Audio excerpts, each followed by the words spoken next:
Hello guys, sis. So ito yung version ng chicken orzo soup na talagang nagustuhan ng mga amo ko guys, sis. And sa mga nagtatanong nito, at ito na guys, ipapakita ko na sa inyo kung paano ko siya niluluto. At kailangan lang natin dyan ng breast ng manok, talagang pakuluan natin yung guys, sis, lagyan ng mga buharat para kahit paano may lasa yung sabaw natin mamaya na gagamitin para sa ating shorba.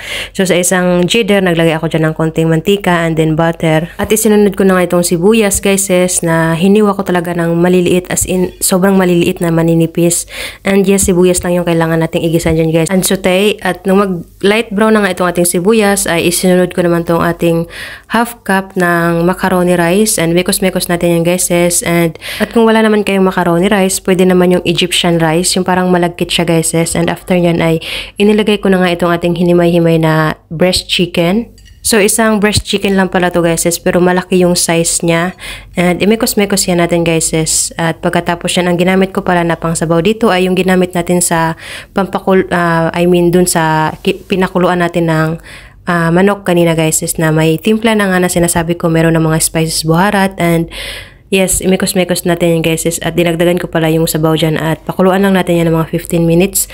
At after 15 minutes guys, ito na nga siya at luto na yung macaroni rice. At saka ako naglagay dyan ng, ang tawag dito, carrots. Yung carrots pala ay shredded carrots ang ginamit ko dyan guys, kasi mas ganyan yung prefer ng mga amo ko.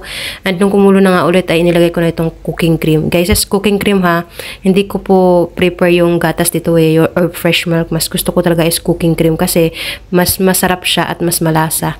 And hayaan lang natin yung kumulo guys, at naglagay pala ako dyan ng salt and pepper para ma-adjust natin yung lasa ng ating soup. Alam nyo ba guys, hindi talaga itong soup dapat ang ginawa ko. Dapat is lentil soup. Pero ito yung request ng amo ko kasi mas masarap daw to. Wala na guys, talo na yung lentil soup natin or tinatawag lang shorbat adas.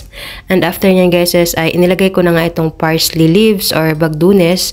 At pwede na yan guys, na ilagay natin na hindi na natin pakuluan, talagang i-direct na natin dun sa lagyanan ng ating shorba or soup. Kasi isa tong parsley sa nagpapabango ng ating soup. And yes guys, nilahat ko na nga dyan paglagay kasi alam ko talagang magugustuhan ng mga bisita. At alam nyo ba guys, first time kong natikman to is I think nung pumunta kami ng park ata yun or farm. Basta ako kasi yung taong guys na pag once na may matikman akong pagkain na alam kong pasado sa panlasa ko, ibig sabihin nun is pasado na rin sa mga amo ko.